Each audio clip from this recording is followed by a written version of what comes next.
I'd lost a lot of people. I'd lost my job. I'd lost my home. I'd lost my city. Of course, finances don't mean anything, but I passed through a lot of tough time from that angle also. Hello everyone, स्वागत है आप सबका आज के Hindi podcast में। आज जो हमारे साथ हैं वो है मिस्टर दिनेश मोहन। उन्हें इंडिया के सिल्वर फॉक्स के नाम से भी जाना जाता है और वो एक एंटरटेनमेंट इंडस्ट्री के आउटलायर हैं। उन्होंने 57 की उम्र में जाकर मॉडलिंग की शुरुआत की। आज वो GQ मैगजीन में फीचर हो चुके हैं। उन्होंने कई रैंप वॉक किए हैं as a show stopper for many fashion designers और वो साथ ही साथ एक बेहतरीन एक्टर भी हैं। उन्होंने कई मूवीज की हैं जैसे कि सांड की आंख, दरबार, भारत और सलमान खान और रजनीकांत जैसे एक्टर्स के साथ उन्होंने काम किया है। पर ये सारी सक्सेस उन्हें जिंदगी की कई कठिनाइयों को सहने के बाद प्राप्त हुई है। उन्होंने सिवियर डिप्रेशन देखा। एक पॉइंट पे वो 130 kgs के हो गए थे और उन्होंने लॉस ऑफ अ चाइल्ड भी देखा है। इन सारे तकलीफों से जूझ कर उन्होंने आज ये मकाम बनाया है। दिनेश जी की इंस्पायरिंग कहानी सुनकर मुझे कुछ पंक्तियां याद आती हैं कि खुद को कर बुलंद इतना कि हर तकदीर से पहले खुदा बंदे से खुद पूछे, बता तेरी रजा क्या है। इन्होंने खुद की जिंदगी को रिक्लेम किया है, एज रिलेटेड स्टीरियोटाइप्स को तोड़ा है और वो शेर के जीते जाते एग्जाम्पल है। One thing I've realized, Dinesh ji, is कि आपका एक तो जर्नी बहुत यूनिक रहा है एंड आपका आई थिंक दुनिया देखने का जरिया भी काफ़ी यूनिक है। It's something that sort of makes you stand out. For example, मुझे एक बात याद आती है कि शायद आप जब गवर्नमेंट ऑफिसर थे तब आप जब बड़े बड़े मिनिस्टर्स को भी मिलने जाते थे, एक आध दो बार आप शायद टी-शर्ट और जीन्स में भी जाते थे, if I am not mistaken. बड़े बड़े मिनिस्टर्स को क्या, चीफ मिनिस्टर को। Oh wow. मतलब मीटिंग में I just walked in a blue T-shirt and jeans and वो पीए जो थे वहां पे, उन्होंने मेरे को अलग ले जाके बोला कि sir what is this. I said भाई दिस इज मी, मैं यही हूँ जो भी है, मेरे को पीछे बिठा दो चाहे बिल्कुल बैकग्राउंड में। बट सो आई इंसिस्टेड कि मैं, और जब से इस प्रोफेशन में भी आया हूँ और शायद इसीलिए सक्सेस इतनी मिली है कि मैं जैसा हूँ, आई हैड डिसाइडेड कि मैं वैसा ही रहूंगा। मैं बिल्कुल अपने आप को किसी प्रोफेशन के लिए या किसी चीज के लिए बदलूंगा नहीं, बिकॉज मुझे क्या लगता है कि this profession is just a part of my life, this is not my life. या किसी का कोई भी प्रोफेशन जो है वो उनका पूरा जीवन नहीं होता और हम गलती करते हैं उसको पूरा अपना जीवन बना देते हैं, मगर वो हमारे जीवन का सिर्फ एक हिस्सा है। तो जो पर्सनैलिटी हमारी है जो कोर पे, उसको कभी चेंज मत कीजिए किसी भी। सो कॉर्पोरेट वर्ल्ड में भी वो जो tight white collar and all that, I don't like all that. सब जगह आप वैसे ही रहिए जैसे आप हो। ऑथेंटिक रहिए, true to yourself. But then sir, मेरा क्वेश्चन ये है कि आपने दुनिया के स्टैंडर्ड से नेसेसरीली कंफर्म करने का नहीं चुना, तो क्या ये फिर आपके बचपन से ये था और is this something you acquired, और अगर था तो आपने इसको मैनेज कैसे किया?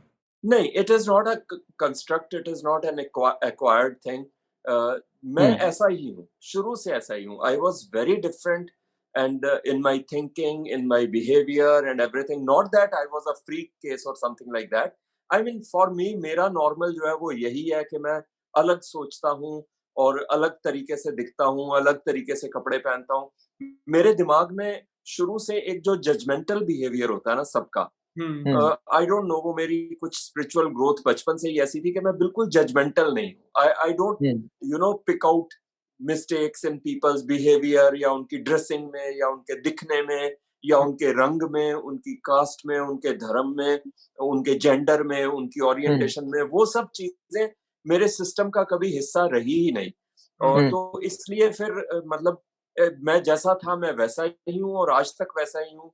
मैंने अपने बर्थडे के लिए भी कल मैंने इंस्टाग्राम पे पोस्ट किया कि बाई चांस मैंने इंस्टिंक्टिवली पिंक कलर जो है वो, बिकॉज मेरे को ये जेंडर बैरियर्स जो हैं और जो कंस्ट्रक्टेड बिहेवियर है, आदमी ये नहीं कर सकते, औरतें ये नहीं कर सकती। मैं चाहे आई एम 62 ईयर्स ओल्ड और बड़ी दकियानूसी थिंकिंग होनी चाहिए थी उम्र के हिसाब से, मगर आई एम सॉरी, मैं सब दकियानूसीज को एक मिस देता हूँ। मैं I can not, I'm like this. I have my own thinking and I like to stick to that. Very rightly said sir. और सर, अभी तो हम लोग जानते हैं कि आप एक एस्टैब्लिश्ड एक्टर हैं, मॉडल है, बट आपकी यंगर डेज में, आपके यूथ में क्या आपको एक्टिंग या मॉडलिंग का शौक था? बिल्कुल भी नहीं, नहीं। बिल्कुल भी नहीं। I was always very reclusive. I'm an introvert. I still am very reclusive and very introvertish. हम्म, बहुत लोगों से मिक्स करना या लोगों के सामने जाना, बट यू नो इस प्रोफेशन ने मेरे अंदर एक क्वालिटी है कि मैं जब जो भी करता हूँ तो पूरे दिल से करता हम्म, हूँ, fully.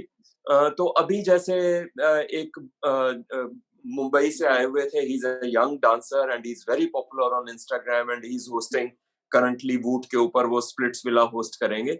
So we were okay. There in a shop doing shopping here, यहाँ एक मॉल के अंदर, एंड हम्म। उसके ऐसे ही दिमाग में आया कि let's dance and make a reels on that, hmm. And there was so much of crowd watching us because both of us are well known faces. हम्म, मगर मेरे अंदर ये क्वालिटी है एक कि मैं बिल्कुल ब्लैक आउट कर देता हूँ जितने भी लोग सामने होते हैं उनको, एंड आई हम्म। गेस के वही एक चीज एज एन एक्टर मेरे काम आई है। अदरवाइज मेरे सीन्स जो हैं वो बड़े बड़े स्टार्स के साथ रहे हैं, and those were hmm. My first films, hmm, और ट्रू। वो correct, सब correct, 2018 और 19 में शूट हुए हैं, जब मैं करेक्ट। मतलब बिल्कुल नया ही था। मगर correct, वो या। क्वालिटी मेरे बहुत काम आई कि मैं सबको बिल्कुल ब्लैक कर देता हूँ। My focus is only on my work, the camera and me, hmm. That's about hmm. It. इससे आगे पीछे मुझे कुछ नहीं दिखता। हम्म। And in fact sir, I think ये जो आपका एबिलिटी है to focus is also something जो आपने कहा है कि आप स्क्रिप्ट एक बार ही देख लेते हो, तो यू नो आप बहुत जल्दी पढ़ के एकदम याद भी कर सकते हो, बिकॉज आपका आई थिंक ये लेजर शार्प फोकस है।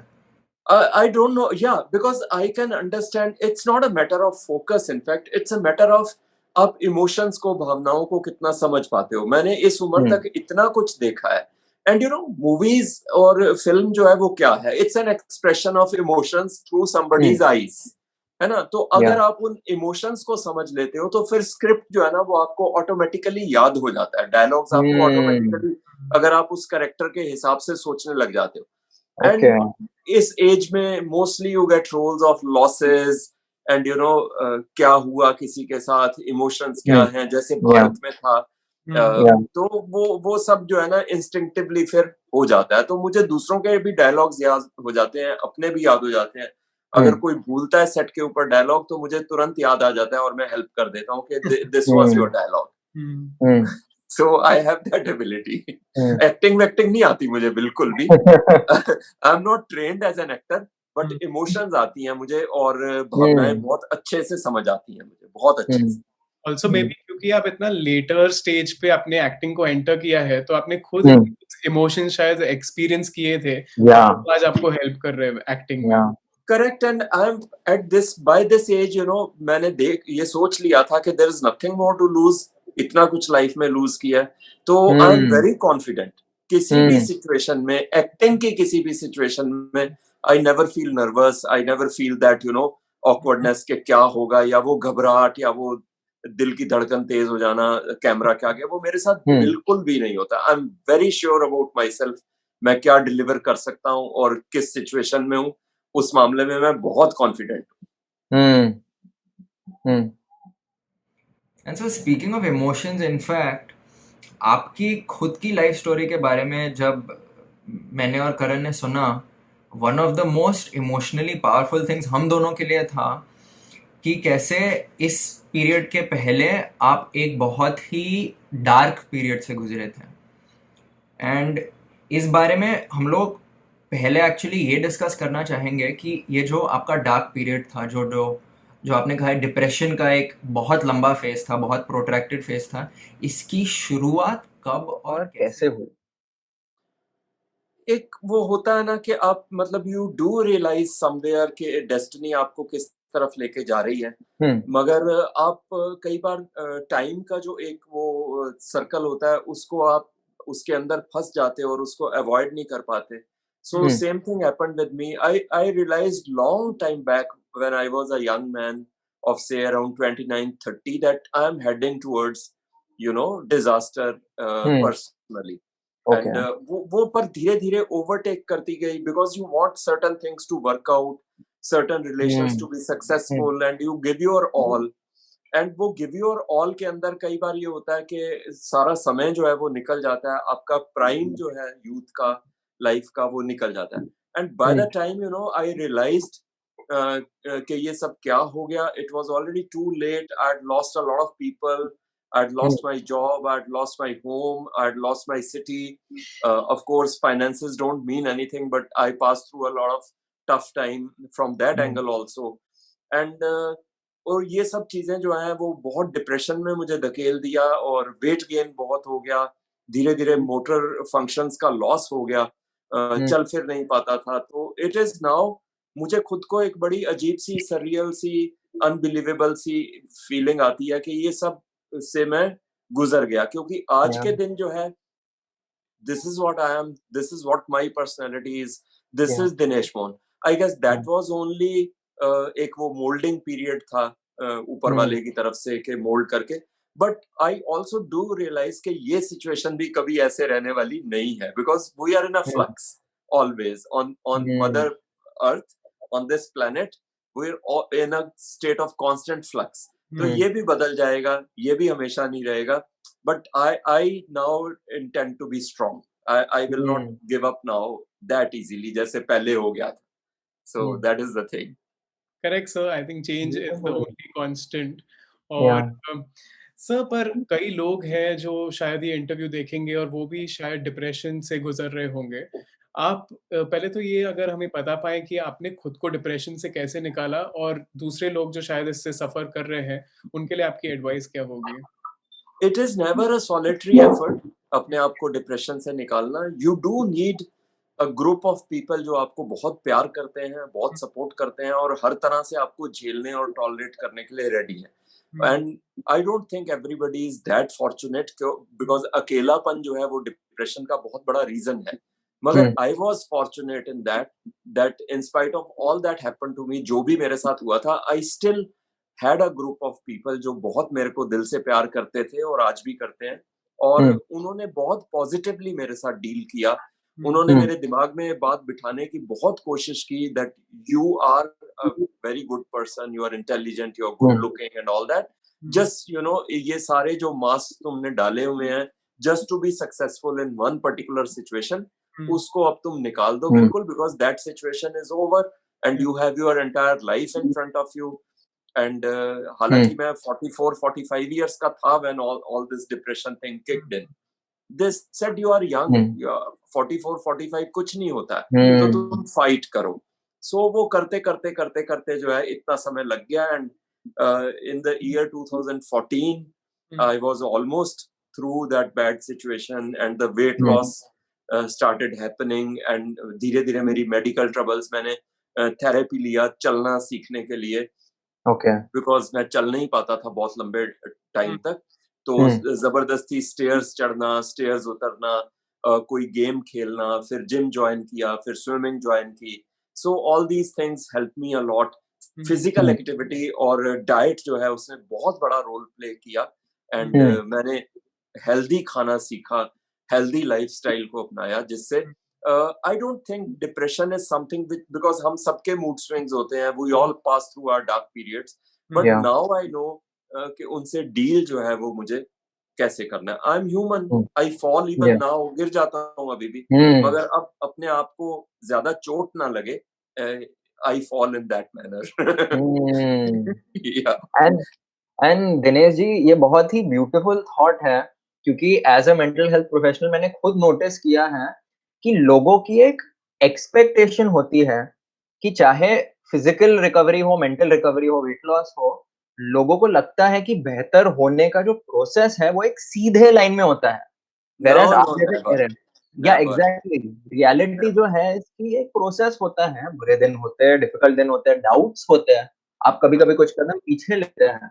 सो इनफैक्ट दिनेश जी, इसी बात पे मैं आपको पूछना चाहूंगा कि आपके रिकवरी प्रोसेस के वक्त where you got out of एक इमोशनली बहुत ही डार्क जगह और आपने वेट लूज किया, हेल्थ को इम्प्रूव किया, इस प्रोसेस के वक्त वो दिन जो थे जब आप शायद आपने ऐसे बुरे दिन एक्सपीरियंस किया, आप क्या करते थे to keep yourself on track अपने गोल्स की तरफ? How would you lift yourself back up? Yeah, right. Because for me अपनी डाइट को चेंज करना और वेट लॉस करना वो बिल्कुल भी दिक्कत वाला प्रोसेस नहीं रहा. ये मैंने बहुत जगह पे बोला भी है. मगर मेरे लिए अपने फोबियाज को ओवरकम करना कि मुझे फिर से चलना है और मैं गिरूंगा नहीं, मुझे चोट नहीं लगेगी। वो वाले फोबिया जो है वो बहुत स्ट्रांग थे मेरे माइंड में। मैं ड्राइव नहीं कर पाता था तब, मतलब आती थी ड्राइविंग मगर जा नहीं पाता था बिकॉज फोबियाज बहुत थे कि सड़क के बीच में जाके ब्रेक डाउन हो जाएगा and I will have that panic attack and things like that. But you know अपने आप को बहुत बुरी तरह से पुश किया। अगर मैं कहीं जैसे अपनी फैमिली के साथ जा रहा होता था गाड़ी में, तो I would tell them all of a sudden कि गाड़ी रोको और तुम लोग जाओ, अब मैं यहाँ से पैदल आऊंगा, which was a very tough thing for me to do. You know, it was like dying again and again. 100 metre चल पाना भी मेरे लिए बहुत मुश्किल एक प्रोसेस था, मुझे लगता। And you know I used to actually walk बिल्कुल टांगे खोल के छोटे बच्चे की तरह, and everybody used to laugh कि यार दिस गाय इज ड्रंक और इज अ ड्रग एडिक्ट और things like that. But then you know you are focused and आपको पता है कि यार दुनिया को पता नहीं है कि मैं किस चीज से गुजर रहा हूँ, सो लेट देम laugh, मुझे सिर्फ अपने पे फोकस। एंड बहुत बुरी तरह से पैशनेटली एक सपना देखा कि मैं फिर से नॉर्मल चल पाऊं। मुझे पता नहीं था कि वो एरो जो है वो प्रेयर का इतनी ऊपर जाएगा कि भगवान कहेगा अब तुम चलो और पैसे कमाओ। सो या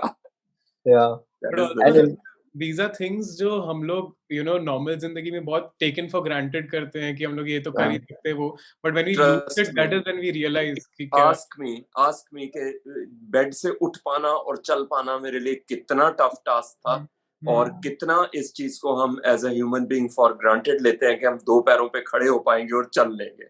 but trust me, it was a very tough process for me, very very tough. Yeah, right from the मतलब most basic unit of functionality, getting up and being able to walk. Most basic.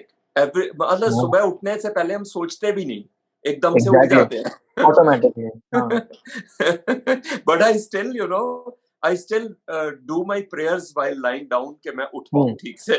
Yeah. That's an everyday exercise even now. Yeah. But Dinesh ji, ये जो आपने बात बोली, ये जो आपने कहा है इरेशनल फियर्स जैसे होते हैं, ये बात मुझे भी काफ़ी रिलेट हुई बिकॉज सब लोग के जैसे I have also had my fair share of such fears. And आपके अनुभव में आप क्या अप्रोच सजेस्ट करेंगे कि लोग जो सिमिलर सिचुएशन में होते हैं with their own irrational fears, वो अपने खुद के इरेशनल फियर्स से आपको क्या लगता है कैसे जूझ सकते हैं? मैंने जो डिसाइड किया था कि मैं एक एक करके जो है ना चीजों को मैंने टैकल किया। तो वेट लॉस और डाइट तो जो है it went into the background because वो बहुत इजीली हो गया। मेरे को फूड से इतनी अटैचमेंट नहीं थी, मगर सिर्फ अपने आप को बर्बाद करने के लिए खाता था। तो जब मैंने आबाद होने की सोची तो फूड वाला सेक्टर तो अपने आप ही सॉर्ट आउट हो गया। मगर जो फियर्स थे वो अगर मैं एक साथ सबको टैकल करता तो बहुत दिक्कत हो जाती। सो आई डिसाइडेड कि मुझे एक एक करके, एंड जो सबसे बड़ा फियर था आई थॉट कि मुझे सबसे पहले उसको ओवरकम करना है, फिर छोटे मोटे किले जो हैं वो अपने आप फतेह होते जाएंगे। So walking and standing up was my biggest fear. तो उस पे मैंने बहुत फोकस किया और उससे रिलेटेड जो भी मुझे लगा कि करने से मैं ठीक होऊंगा वो मैंने किया।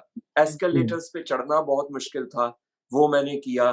कोई गेम खेलना, जैसे minor game like billiards and table tennis जिसमें आपको ज्यादा मूव नहीं करना पड़ता, वो खेलना शुरू किया। तो इस तरह से मैंने गोल्स बनाए कि धीरे धीरे। And I used to go to the malls because वहां पे बहुत सेफ स्पेस होता है अंदर चलने का, चलो वहां चल के देखते हैं। बट आई नेवर रियलाइज्ड कि मुझे मॉल एडमिनिस्ट्रेशन जो है एक जगह की वो निकाल देगी मॉल से कि दिस गाय इज ड्रंक और ये यहाँ पे पता नहीं क्यों आता है।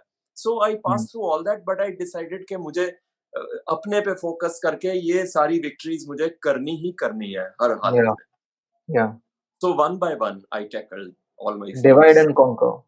Yeah, I think gradually if you keep facing your fears, तो पहले दिमाग में भी ease होता है कि मैंने इतना कर लिया, अभी मैं थोड़ा एक स्टेप आगे जा सकता हूँ। करेक्ट। सर अभी आते हैं आपके जो न्यू लाइफ हुआ या जब भी आपने आपके लाइफ को रिक्लेम किया, सर आपको सडनली इतने सारे ऑफर्स मिल रहे थे, चाहे मॉडलिंग इंडस्ट्री हो, एक्टिंग इंडस्ट्री हो, और सर आप शो स्टॉपर बन गए कितने शोज में, या तो आप डायरेक्टली मूवीज कर रहे थे जिसमें सुपरस्टार्स हैं। तो सर एक होता है कि आपका ऑफ कोर्स इतना अच्छा लुक था, बट उसके साथ होता है कि स्किल्स डेवलप करना, चाहे वो एक्टिंग का स्किल हो या मॉडलिंग स्किल हो या इवन सोशल मीडिया का स्किल हो।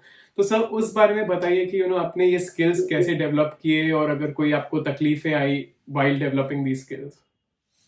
मैं ना बहुत बड़ी-बड़ी मतलब फंडे और फिलॉसफिकल बातें नहीं करूँगा, बिकॉज़ मेरा सिर्फ एक ही या I had just one focus कि मुझे अब जो सेकंड चांस लाइफ में जो भी मिलेंगे उस पे मुझे पैशनेटली सक्सेसफुल होना है। And by chance I don't know why because of the looks और व्हाटएवर मुझे फर्स्ट ऑफर्स आए मॉडलिंग और एक्टिंग के। तो Okay. And it was very unbelievable for me. बहुत मुश्किल से मैंने अपने आप को मेंटली प्रिपेयर किया बिकॉज़ इतने सालों से घर रहने की आदत थी यार, किसी से मिक्स अप नहीं करता था, किसी से बातचीत नहीं थी बिल्कुल भी। वो सारी स्किल्स जो है वो सोशल स्किल्स वो लैक हो गई थी। And suddenly you know how this modelling and acting is कि आप ऑडिशन पे गए, बहुत सारे लोगों के सामने आपको परफॉर्म करना है, तो एक फियर आपका वहीं पे गिर जाता है कि चलो अगर करना है तो फिर इन सबके सामने ही करना है, नहीं तो भाग जाओ यहाँ Yeah. से और कुछ और सोचो। And I Yeah. Did that also. अपनी जो एक्टिंग की मेरी फर्स्ट ऑडिशन थी, मॉडलिंग ऑडिशन तो हो गई। As a model I worked for 6-7 months, 8 8-9 Yeah. Months, जिसके बाद Yeah. मुझे एक्टिंग का आने लगा। और एक्टिंग की फर्स्ट ऑडिशन में से I just ran off. You know again मैं अपनी सिस्टर के साथ गया था and she had taken me कि चलो चलो चलो। एंड वहां पे बहुत से लोग थे उस होटल में जहाँ, एंड वो शायद यशराज मूवीज की कोई ऑडिशन थी। And Okay. मुझे स्क्रिप्ट दे दिया गया, जैसे वो होता है जल्दी से हाथ में दे दिया गया कि लो हाँ. इसको याद करो and wait for your turn. Yeah. And वो रूम में इतने सारे लोग थे, मुझे लगा यार अलग से ऑडिशन नहीं होएगा कि बिल्कुल मतलब क्या कहूँ, and I don't know whether I can use the term, फट गई मेरी बिल्कुल। एंड आई टोल्ड जो बंदा ऑडिशन ले रहा था कि यहाँ पे वॉशरूम कहाँ है, एंड ही सेड वहां है। तो I just ran off. I told my sister हो गया मेरा ऑडिशन, चलो अब घर। सो बट धीरे धीरे आई रियलाइज कि यार अगर ये काम करना है तो फिर you have to come across as very confident, and you know at this age you cannot uh, uh, come out as a loser. so इसलिए मुझे लगा कि हाँ चलो मेरे को। और फिर मैंने एक्टिंग स्टाइल्स, जब मैं सेट पे होता हूँ तो I am very open to everything. जितने साइट साउंड्स इवन स्मेल्स जो है सेट पे होते हैं, I am very very alive and observant of all these thing. कैमरे के पीछे वाले लोग कैसे बिहेव कर रहे हैं, जो लाइट्स लगा रहे हैं वो कैसे बिहेव कर रहे हैं, किस तरफ से जो है लाइट आ रही है, कैमरा की प्लेसमेंट कहाँ पे है, बाकी एक्टर्स जो है वो कैसे अपने आप को प्रिपेयर कर रहे हैं। तो बहुत ज्यादा मैंने जीवन में कभी किसी चीज को लाइफ एंड डेथ का क्वेश्चन नहीं लिया, बट इस फील्ड को मैंने बहुत एज लाइफ एंड डेथ का क्वेश्चन लिया because I wanted to be successful here like anything. Yeah. So I guess abhi there are miles to go before I sleep, but thoda bahut kuch kar liya hai, but I'm not happy with what I have achieved. I just want to achieve more. Yeah. So There's a thirst and you know hunger in me कि मुझे acting में और achieve करना है। हो जाएगा तो अच्छी बात है, नहीं होगा तो आई गेस थोड़ा बहुत नाम तो हो ही गया है। थोड़ा बहुत I think sir you are being very humble. In fact social media पे भी आप बहुत फेमस है सर। तो उस बारे में हम लोग ज्यादातर आपके एज में लोगों को सोशल मीडिया पे नहीं देखते हैं, स्पेशली इंस्टाग्राम वगैरह पे नहीं देखते हैं। तो उस बारे में बताइए, इंस्टाग्राम का एक्सपीरियंस कैसा रहा? आप रील्स भी बहुत डालते हैं। Yeah, it's been crazy, you know. I never knew that social media will develop so much. मैंने तो अपने उसके लिए कि चलो मैं जो काम कर रहा हूँ उसको मैं शोकेस करता हूँ, क्योंकि I realized very early on इस इंडस्ट्री में कोई मेरे बारे में बिना पैसे दिए हुए बात नहीं करेगा। And I wasn't ready to hire you know PR people जो मेरे बारे में बात करें। तो मुझे लगा मैं पढ़ा लिखा आदमी हूँ यार, मास्टर्स किया है मैंने, पढ़ाया है, इंग्लिश लिटरेचर पढ़ाया है, तो मैं क्या इतना भी नहीं कर सकता कि how to tackle what is being posted on Instagram and social media, Facebook, और लोग उसको किस तरह से perceive करेंगे। और उसमें भी मुझे लगा कि I should talk about myself the way I am, जैसे मैं हूँ, बिंदास and you know confident and crazy and different, and my sense of humor is, I mean, it's I don't know किस तरह से मैं बोलूँ। सारी इंडस्ट्री कहती है कि ये इससे बड़ा बकचोद हमने आज तक कोई देखा नहीं है। So वही चीज रिफ्लेक्ट करती है मेरी पोस्ट में और रील्स में और सब में, मेरा जो मन करता है। और कई बार बाद में मैं डिलीट करता हूँ फटाफट से कि यार ये लिमिट से बियॉन्ड हो गया शायद। It goes on like that. Yeah.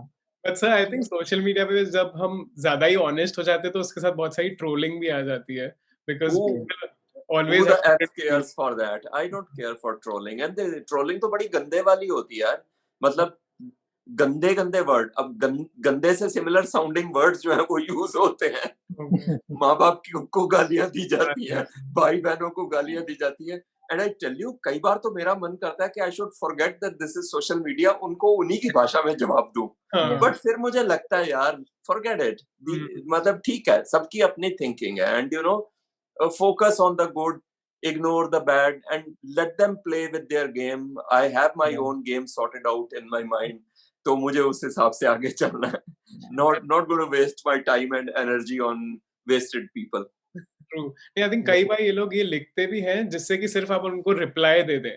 आप एक बार रिप्लाई भी कर देंगे, then they'll be like, actually I like you, so I'm a big fan. ऐसे Correct. You've said the rightest thing. शुरू में ये हुआ, जब मैं जवाब देने लगा तो लोग कहते थे we just wanted to capture your attention. आप तो हमारे मैसेजेस का जवाब ही नहीं दे रहे थे, आप हमारे कमेंट्स का. तो मैंने उनको बोला कि भाई कोई अच्छी चीज बोल के मेरी अटेंशन ले लेते. ये माँ बहन एक करके तुम मेरी अटेंशन ले रहे हो. This is strange, but they are like that, and shamelessly they say we like you so much, we respect you so much. इसलिए हमने ये लिखा. मैंने कहा okay, I'll respect you more now. अब मैं एक गाली मेरी तरफ से तुम्हारे सारे खानदान को, because I respect you so much.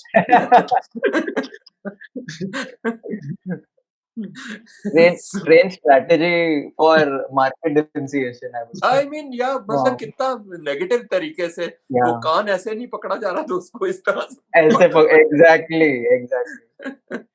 Sir, आप हमेशा ही एज प्राउड रहे हैं. यू नो, आपने खुलकर अपनी एज हमेशा बताई है. पर कई लोग हैं जो आपकी उम्र में हैं और वो शायद कॉस्मेटिक सर्जरीज करा रहे हैं या यू नो बाल डाई कर रहे हैं, एंटी एजिंग क्रीम्स यूज कर रहे हैं. तो ऐसे लोगों को यू नो आपकी क्या एडवाइस होगी? और कुछ भी नहीं. क्या टेक है? Good for them. As I said, I'm totally non-judgmental. This game about being age proud is good for me.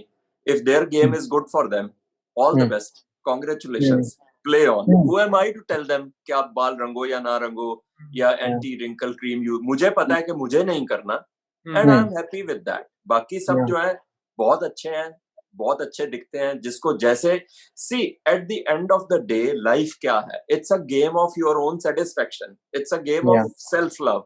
You know, you cannot satisfy everybody and हर किसी से validation लेके कुछ नहीं मिलेगा. So love yourself. आप जैसे रहना चाहते हो, आपको भी एक ही बार मिली है, मुझे भी एक ही बार मिली है. जैसे वो रहना चाहते हैं रहें, जैसे मैं रहना चाहता हूँ मैं रहूंगा. That's about it. I also think कि जो आप इतने एज प्राउड है वो बहुत ही आपके फेवर में भी गया है, and it has made you stand out from everyone. I guess if you are honest to yourself, you know, चाहे वो looks हो और चाहे दिल हो आपका या आपका बिहेवियर हो, तो फिर धीरे धीरे वक्त जो है वो साथ देने लग जाता है. But the thing is that you have to be bloody, totally, you know, starkly honest to yourself, which is very tough. Is very tough. तो वो मास्क चढ़ा के अपने पे, हमेशा अपने पे एक और आवरण चढ़ा के, तो फिर वो जिंदगी में मुश्किलें बढ़ जाती हैं. एंड सोशल मीडिया थोड़ा यू नो प्रमोट भी करता है ऐसा कि आप वो ऑरा में रहो, आप वो प्रोजेक्ट करो, एज अपोज टू एक self honesty.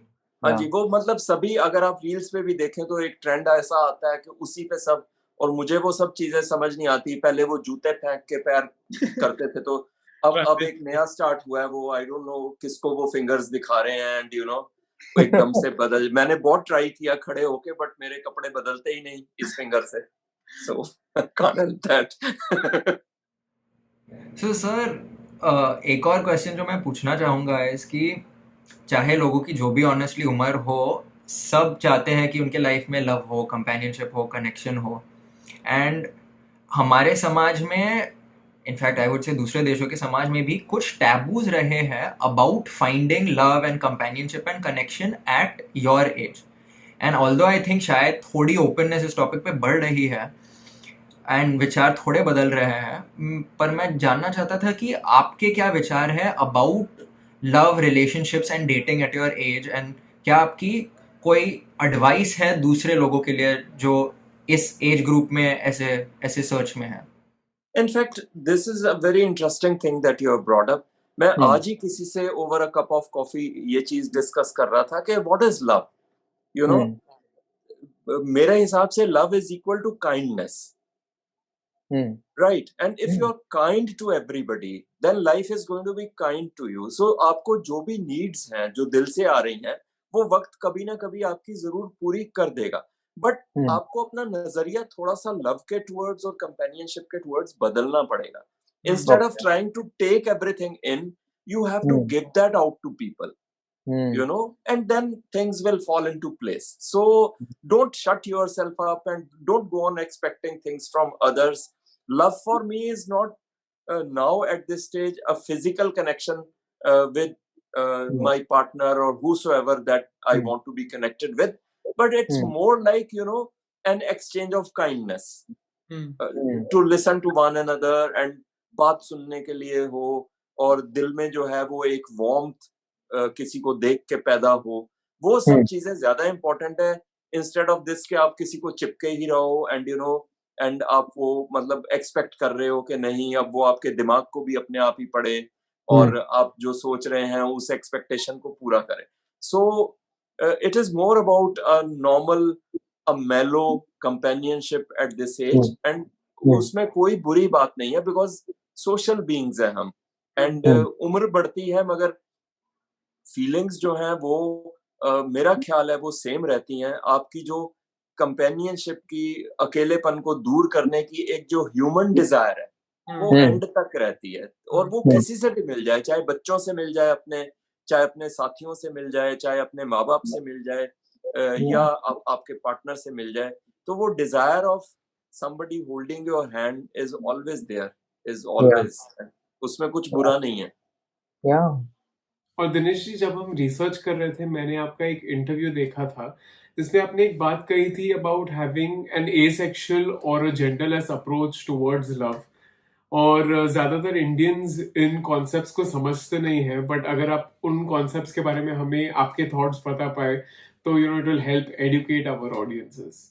Eight this stage of life अब मैंने ये रियलाइज कर लिया है कि आप सिर्फ फिजिकलिटी जो है उसको नहीं ढूंढ सकते लोगों के अंदर. अगर कोई आपका साथ भी दे देता है, कोई बैठ के आपकी बात भी सुन रहा है और कोई आपका हाथ भी पकड़ रहा है, तो वो उसका फिर जेंडर कोई भी हो, I am open, absolutely open. यार ये बहुत बड़ी बात है कि कोई आपका साथ दे दे. And there are stories west में भी हैं और अब यहाँ पे भी हैं जहाँ companionship has grown irrespective of the gender, just because किसी ने किसी का साथ दे दिया जरूरत में, और जब वो अकेले थे तो उनका कोई हाथ पकड़ने वाला था. So it absolutely doesn't matter to me at all कि वो आदमी हो या औरत हो. So I don't look for sex any longer. Since a long time I look for एक warmth दिलों की जो होती है, दिलों का जुड़ना, and ये क्लिशेड नहीं है, ये बिल्कुल फैक्ट है. तो and it happens with me, I'll be very candid here, अगर कोई बहुत रिस्पेक्टफुली मेरे से बात करता है, चाहे वो आदमी है या औरत है, तो मेरा दिल जो है वो बहुत ज्यादा, जिसे कहते हैं, दूध की तरह उबल के गिर जाता है. अब उसको, वो दूसरे की समस्या है कि वो उसको किस तरह से इंटरप्रेट करता है. मुझे पता है कि मुझे क्या चाहिए. तो so that is how I operate, that is how I go on in life. Sir, अभी मूव ऑन करते हैं आपके मूवी करियर पे. You know we've seen you in Bharat, सांड की आंख एंड दरबार. तो यू नो आपने 2 मेगा स्टार्स के साथ काम किया है, सलमान खान और रजनीकांत. तो कोई मेमोरीज हैं उनके साथ जो आप शेयर करना चाहें? हाँ, अच्छी मेमोरीज ही हैं सब, एंड बहुत बार सोशल मीडिया पे जा चुका है वो सब. So but the thing is के या I am a little bit different, I am a little bit Moody, and मैं मतलब स्टार्स को उस तरह से लिया ही नहीं मैंने सेट्स पे जैसे बाकी सब लोग ले रहे थे. And I have this habit of you know capturing attention more than you know trying to capture others attention. तो एक वो ऑटोमेटिकली आता है मेरे में. तो मैंने ये सोचा हुआ था कि वो लोग खुद बात करेंगे मेरे से तो मैं करूंगा, अदरवाइज आई वोंट गश ओवर के ओके मैं आपका बहुत बड़ा फैन हूँ, मैं बचपन से आपकी मूवीज देख रहा हूँ एंड ऑल दैट ब्ला ब्ला ब्ला. वो मुझे नहीं करना था. सो जब सलमान खान जी ने तारीफ की तो मैंने सिर्फ थैंक्स बोला, इवन तब भी मैंने नहीं बोला कि मैं आपका बहुत बड़ा, बिकॉज यार ये लोग कितना ही इस बात को सुन सकेंगे और कितना इनको जेन्युइन लगती होगी ये बात, because Yeah. Everybody must be rushing over to them and saying मैं आपका दुनिया का सबसे बड़ा फैन हूँ, Yeah. But how do you prove that कि आप दुनिया के सबसे बड़े फैन हो? सो इसलिए मैंने ऐसा कुछ भी नहीं किया कि उनकी अटेंशन को मैं ग्रैब करूं. I just took it as my job. I just took them as my colleagues, that they are there, and you know मेरी वो आंखें बड़ी बड़ी हुई नहीं उनको देख के. I don't know why. Yeah. So ऐसा ही निकल गए शूट वो दोनों उन Yeah. मूवीज के. बट शायद आप इतने fascinate नहीं हुए उनसे, but I'm sure Salman Khan I think was very fascinated by your look and Yeah, and it was obvious in his, you know, हाँ. जिस तरह से उनका एक्सप्रेशन चेंज हुआ मुझे देख के. एंड हाँ. मैं बहुत प्राउडली कहता हूँ, वो चाहे अब वो भूल भाल गए होंगे, उनको याद भी नहीं होगा कि बंदा कौन है और क्या हुआ था और कैसे, but that remains as one of my best memories, because वो मेरी फर्स्ट मूवी थी, वो फर्स्ट इतना बड़ा सेट था, फर्स्ट इतना बड़ा स्टार था, मेरे फर्स्ट ब्लंडर्स थे कि मैं उनके टेंट में जाके बैठ गया और फिर मेरे को मेरी वैनिटी तक भेजा गया और फिर मैं ब्रेकफास्ट के लिए जा रहा था तो we were standing out and मैंने उनको देखा, उन्होंने मुझे देखा and his eyes you know change colour and he at once said माशाल्लाह क्या लगते हैं आप, and I said bye bye see you soon, went off. And you know another time, एक और दिन पे मैं अपने शूट से आ रहा था तो उसी टेंट के आगे से हर बार निकलना होता था. So all of them were sitting inside. Salman was there, Katrina was there, his brother-in-law was there, and वो एक बहुत बड़ी जो टीम होती है उनकी. And मैं बाहर से जा रहा था, I just peeped inside, and Salman said hi, and you know anybody would have walked in because it was lunch time, and they would have offered me food, और मैं चेप हो सकता था उनके साथ बहुत अच्छे से, मगर मैं उस लसूड़ टाइप हूँ ही नहीं बंदा. So I just said hi and walked off again. So that's me. That is how I am. Bharat movie में उनका लुक भी क्वाइट सिमिलर था आपसे towards the end of the film. Correct. And he sent his photographer first meeting के बाद, and सब actors के बीच में जब मैं ब्रेकफास्ट कर रहा था वहां से जाके, and he came and he said के मुझे भाई ने भेजा and I just want to click your face अलग अलग एंगल से, एंड यू नो बाकी सब एक्टर्स के धुएं उठ के, and this is how this industry is. They would you know then taunt me and वो स्टार आ गया, ओ ये तो बहुत बड़े स्टार टाइप, एंड आप अगर रिएक्ट करो तो वो कहेंगे यार हम तो तारीफ कर रहे हैं, and they are actually trying to pull your leg, they are being sarcastic. Passive aggressive. हाँ, but I tend to focus on the good things that were happening. मुझे बहुत अच्छा लगा वो फोटोग्राफर ने आके मेरी फोटो ली and then they adopted the same look, and मैंने वो कंपैरिजन फोटो बना के भी पोस्ट किया इंस्टाग्राम पे. I was very happy and very proud of that, all that. Dinesh ji, आप क्लियरली बहुत ही वेल ग्रूम्ड है, बहुत ही फैशनेबल है एंड आप सिखाते भी हैं. तो हम आपसे पूछना चाहेंगे इस एक्सपर्टीज के लिए कि वो एक कौन सी ग्रूमिंग मिस्टेक है जो मेन हमेशा करते हैं और उसका सुधारने का क्या तरीका है? बहुत सी ग्रूमिंग मिस्टेक्स हैं जो आदमी करते हैं, मगर मैंने जो अपने पे एक्सपेरिमेंट करके देखे हैं कि एज के साथ जो है जहाँ पे बाल उगने चाहिए वहां पे नहीं उगते, और जहाँ पे नहीं उगने चाहिए वहां पे उगने लग जाते हैं. सो यहाँ से बाल निकल रहे हैं, यहाँ से बाल इतने के मतलब आप चोटी बना सकते हो. And this is what I notice in most of the men. So the first thing that I tell everybody is that manage the lawns first. यार ये जो इनर लॉन्स हैं इनको पहले मैनेज करो, because they look odd, and who wants to be look like you know that certain politician who's known for So also I've seen आपके tutorials हैं YouTube पे ग्रूमिंग के, एंड एक चीज जो आप सिखाते हैं इज मेकअप फॉर मेन, जो यू नो काफी मेल इन्फ्लुएंसर्स करने से बहुत डरते हैं, बट वो आपने किया है और बहुत टैबू है. बहुत लोग शर्माते हैं कि मेकअप लगाए, बट एक्चुअली हर कोई जो ग्लैमर इंडस्ट्री में है वो यू नो मेकअप लगाते ही है, उसमें कुछ शर्म की बात है ही नहीं. तो यू नो मेकअप के बारे में आप क्या कहना चाहेंगे लोगों को? या बिकॉज उस ट्यूटोरियल में मैंने बेसिकली ये बोला कि सिर्फ ग्लैमर इंडस्ट्री नहीं, everybody should use makeup, everybody, because makeup is not for concealment, it's an enhancer.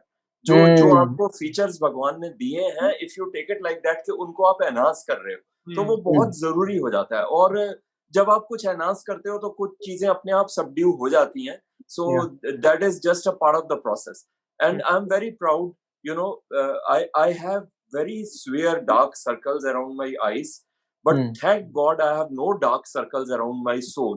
So I need to hide these. तो इसलिए मेकअप और वो सब, because it's a visual industry and वो सब आपको ग्लैमर इंडस्ट्री है, वो करना पड़ता है और अच्छा लगता है. So I have no complex about that. I walk out of my home every day without makeup. But of course, for social media and for your shoots and for your appearances, you need and to feel more confident. तो वो करना चाहिए, उसमें कोई बुरी बात नहीं. Yeah, of course. या Very वो जो clear. दिमाग में आपके चलता है कि औरतों का काम है मेकअप करना, उसको हटा दीजिए. बिल्कुल बिल्कुल हटा दीजिए. बिकॉज औरतें जो भी कर रही हैं वो बहुत अच्छा कर रही हैं, और उनको कॉपी करना जो है वो बहुत यू नो अपलिफ्टिंग थॉट है. या ऑफ कोर्स, ये किसी चीज को डिनाई करना जस्ट बिकॉज ये सिर्फ औरतें करती है या सिर्फ आदमी करते हैं, when it can work for you is foolish. It will work for you if it's working for a particular section of society. It will work for you also. Why not? Yeah. So we've had a wonderful podcast और इतना कुछ सीखने मिला है हमें. And for a last question, sir, we'd like to know what's next for you.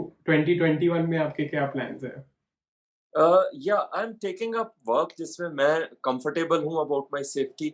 So I'd gone to Udaipur एक shoot के लिए, which wasn't a very good, you know, experience because of the safety standards which were not adhered to, and ending up in a disaster kind of situation for me because I refused to shoot without safety being guaranteed. So there was a kind of, you know, disastrous situation. अब फिर से हिम्मत की है. I've taken up a fashion show in Gujarat and I'll be flying soon there. So इस तरह से अपनी safety को ensure कर, because I want to live. This is not my life. This industry is not my life. My life is more important to me than this work. So मुझे COVID, बाकी तो ऊपर वाले की इच्छा है, but मुझे COVID से निकलना है हर हालत में positively. I want to see the new world that is waiting for us beyond COVID. You know, एक नए उसकी तरह इरा की तरह जो dawn करेगा. So I'm very excited and that's what my future plan is. कि मैं COVID को बीट करके, COVID इरा को बीट करके सारी दुनिया के साथ एक नई दुनिया में जाऊं. Absolutely, Dinesh ji. I think it's, मतलब जो फील आ रहा है इसकी, having too much fun कि कोविड जैसे किसी चीज से you know ये मस्ती डिरेल हो जाए. It's a dodging game यार. It's a dodging game. Every day you try to dodge it. आप मास्क लगाते हो, हाथ वो करते हो, ये करते हो, and I really show my middle finger to COVID every day. सोने से पहले कि आज भी ये मिला तुझे, कल भी मैं तुझे यही दूंगा. All of us are doing that. But sir, एक चीज मैंने सुनी थी आपके इंटरव्यू में कि आपका एक और एम्बिशन है ऑफ गेटिंग 6-pack abs, जो मैंने सोचा, मैं खुद नहीं सोच रहा कि मैं ये करूं, बट आपका सुन के you know I am like हाँ मुझे भी फिटनेस में जाना है. वो मैंने छोड़ दिया बिकॉज उसके प्रोसेस में क्या हो रहा था कि मेरा वेट लॉस बहुत बुरी तरह से हो रहा है. एंड मेरी वेस्ट, जिसका मैं बहुत प्राउड था कि एक अभी भी हट्टी कट्टी ताजी वेस्ट थी कुछ महीने पहले तक, जिसको मैं चाहूं तो मैं बेली डांस में मटका भी सकता था, मगर अब वो खत्म होती जा रही है. So it was, I started with 38, then 36, 34, now it's 32. So I don't want to go down any longer 6-pack abs के चक्कर में. जैसे हूँ बढ़िया हूँ. I think overall look भी थोड़ा you know weight loss से खराब भी हो जाता है कभी-कभी. I don't much care about that because that's okay. वो उससे कोई फर्क नहीं पड़ता. But एक अजीब सी ना एक वो टायर्डनेस सी आ जाती है excessive weight loss से. So you want to be healthy. You don't want to be exhausted in life. So इसलिए थोड़ा सा मतलब अभी बहुत ज्यादा एक्सरसाइज और उस पे मैं फोकस नहीं कर रहा.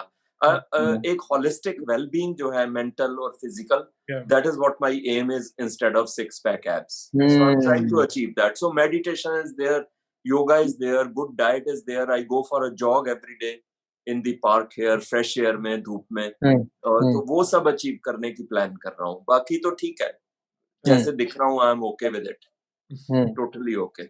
मुझे वैसे भी शर्ट उतारने को कोई कहता नहीं है डर के मारे, तो इसलिए कोई चक्कर नहीं है.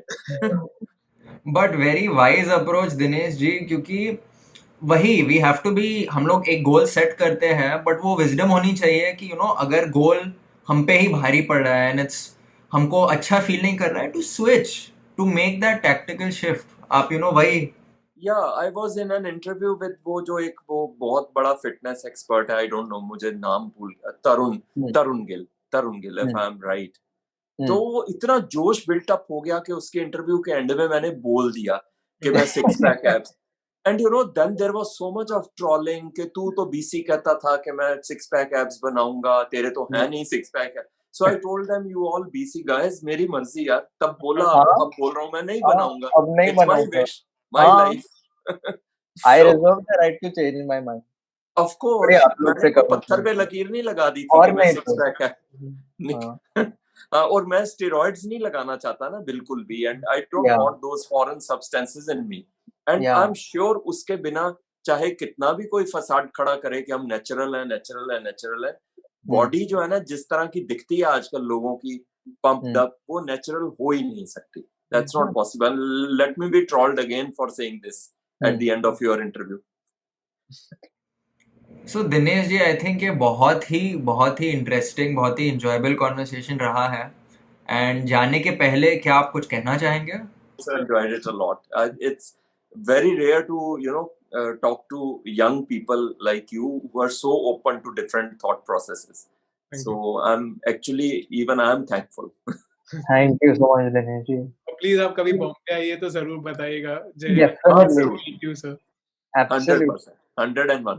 101%. Thank you so much Dinesh ji for your time. ये बहुत ही बढ़िया कॉन्वर्सेशन रहा है and we wish you great health, we wish you all the best with जो भी आप प्रोजेक्ट्स 2021 में लाइंड अप है आपके लिए।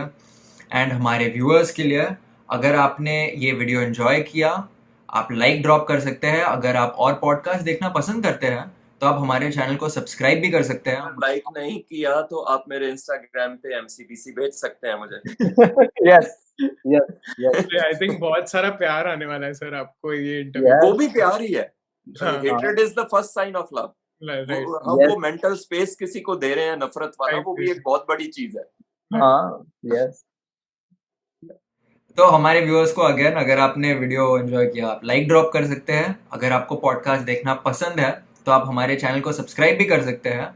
और इन टॉपिक्स पे चर्चा हम सिर्फ इस वीडियो में ही नहीं बल्कि आपके साथ कमेंट सेक्शन में भी करना चाहेंगे। तो अगर आपके कुछ थॉट्स हैं ज़रूर उसको कमेंट सेक्शन में छोड़ दीजिए। एंड बहुत ही जल्द एक और एपिसोड के लिए मिलते हैं। Thank you so much. Bye Bye bye guys. Bye. Have fun in life. Bye. God bless you all.